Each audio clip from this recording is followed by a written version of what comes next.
ഇന്ന് നമുക്ക് സെമി സിൽക്കിൽ കട്ട് വർക്ക് ചെയ്ത് വന്നിരിക്കുന്ന സാരിയുടെ കളക്ഷനാണ് കാണിക്കുന്നത്. അപ്പോൾ നല്ല ബ്യൂട്ടിഫുൾ ആയിട്ടുള്ള ഒരു സാരിയുടെ ഒരു കോമ്പിനേഷൻ ആട്ടോ, ഒരു ക്രീം ബേജ് ബ്ലെൻഡ് ആയിട്ടുള്ള ഒരു സാരിയാണ്. അതിനകത്ത് കട്ട് വർക്ക് വന്നിരിക്കുന്ന കോൺട്രാസ്റ്റ് പാറ്റേൺ ആണ് കട്ട് വർക്ക് വന്നിരിക്കുന്നത്. അപ്പോൾ ഇതിൻ്റെ സെയിം ബ്ലൗസാണ് ഇതിൻ്റെ കൂടെ പെയർ ചെയ്തിരിക്കുന്നത്. ഞാൻ ഇതിന് ഒരു കോൺട്രാസ്റ്റ് ബ്ലൗസ് ഇട്ടു. അപ്പോൾ കോൺട്രാസ്റ്റ് ബ്ലൗസ് ഇടുമ്പോഴും ഇത് കുറച്ച് നല്ല ഭംഗിയായിട്ട് തന്നെ തോന്നുന്നുണ്ട്. ഇതിൻ്റെ കട്ട് വർക്ക് ആണെങ്കിൽ നല്ല ഫിനിഷിങ്ങിലുള്ള നല്ലൊരു ബ്യൂട്ടിഫുൾ കട്ട് വർക്കാണ്. അതേപോലെ തന്നെ മെറ്റീരിയൽ നല്ല ലൈറ്റ് വെയ്റ്റ് ആൻഡ് സോഫ്റ്റ് ആണ്, നല്ല ഒതുങ്ങി കിടക്കുന്ന മെറ്റീരിയലും. ഇതിൻ്റെ മുന്താണിയിലേക്ക് വരുമ്പോഴും ഇതേപോലെ തന്നെയാണ് മുന്താണിയിലേക്ക് വരുമ്പോൾ ആ കട്ട് വർക്ക് എക്സ്റ്റെൻഡ് ചെയ്ത് വരുന്നത്. ഇതിൻ്റെ റേറ്റ് വരുന്നത് 2480 ആണ്.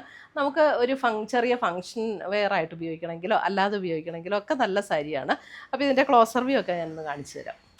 ഇതാണ് ഞാൻ എടുത്തിരിക്കുന്ന സെയിം കളറാണ് ഇതിനകത്ത് വന്നിരിക്കുന്നത്. ഇതിൻ്റെ ബ്ലൗസ് വരുമ്പോൾ ഇതിനകത്ത് പ്ലെയിൻ ബ്ലൗസ് ആട്ടോ വരുന്നത്. സെയിം ടോണിൽ തന്നെ വന്നിരിക്കുന്ന പ്ലെയിൻ ബ്ലൗസാണ് വരുന്നത്. നല്ലൊരു ബ്യൂട്ടിഫുൾ സാരി ആട്ടോ, വാഷ് ചെയ്തൊക്കെ നമുക്ക് ഉപയോഗിക്കാൻ പറ്റുന്ന സാരി. അപ്പോൾ ഇതിൻ്റെ അടുത്ത കളർ വരുന്നത് ലാവൻഡറാണ്. അടുത്ത കളർ വരുന്നത് ലാവൻഡർ വരുമ്പോഴും ഇതേപോലെ തന്നെ ആ സെയിം കട്ട് വർക്ക് പാറ്റേൺ ആണ് വന്നിരിക്കുന്നത്. ബ്യൂട്ടിഫുൾ ആയിട്ടുള്ള സാരീസ് ലാവൻഡർ.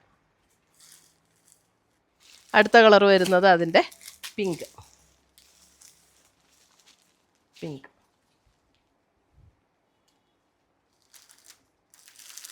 അപ്പം ഇതിനകത്ത് നമുക്ക് പർച്ചേസ് ചെയ്യണമെന്നുണ്ടെങ്കിൽ നമ്മുടെ വെബ്സൈറ്റ് ത്രൂ പർച്ചേസ് ചെയ്യാം, അല്ലെങ്കിൽ നമ്മുടെ വാട്സപ്പ് ത്രൂ പർച്ചേസ് ചെയ്യാം. രണ്ടിൻ്റെ ലിങ്ക് നമ്മുടെ വീഡിയോയുടെ താഴെ കൊടുത്തിട്ടുണ്ടാവും. അപ്പോൾ നല്ല ബ്യൂട്ടിഫുൾ ആയിട്ടുള്ള സാരീസാണ്. കട്ട് വർക്കിൽ നമുക്ക് ഒത്തിരി ടൈപ്പ് കട്ട് വർക്ക് വന്നാലും ഇതിൻ്റെ വർക്ക് നല്ല ഫിനിഷിങ്ങിലുള്ള ഒരു വർക്കാണ് വന്നിരിക്കുന്നത്. നല്ല ബ്യൂട്ടിഫുൾ വർക്കുമാണ് വന്നിരിക്കുന്നത്. അപ്പം പർച്ചേസ് ചെയ്യണമെന്നുണ്ടെങ്കിൽ വെബ്സൈറ്റ് അല്ലെങ്കിൽ വാട്സപ്പ് ത്രൂ പർച്ചേസ് ചെയ്യുക. ഇല്ലെങ്കിൽ നമ്മുടെ 2 ഷോപ്പിലും ഇത് അവൈലബിൾ ആണ്. കോതമംഗലത്തെ ഷോപ്പിലും അവൈലബിൾ ആണ്, മൂവാറ്റുപുഴയിലെ ഷോപ്പിലും അവൈലബിൾ ആണ്. ഡയറക്റ്റ് ഷോപ്പിലും ഒന്ന് പർച്ചേസ് ചെയ്യണമെന്നുണ്ടെങ്കിൽ അങ്ങനെ നമുക്ക് പർച്ചേസ് ചെയ്യാം. Thank you.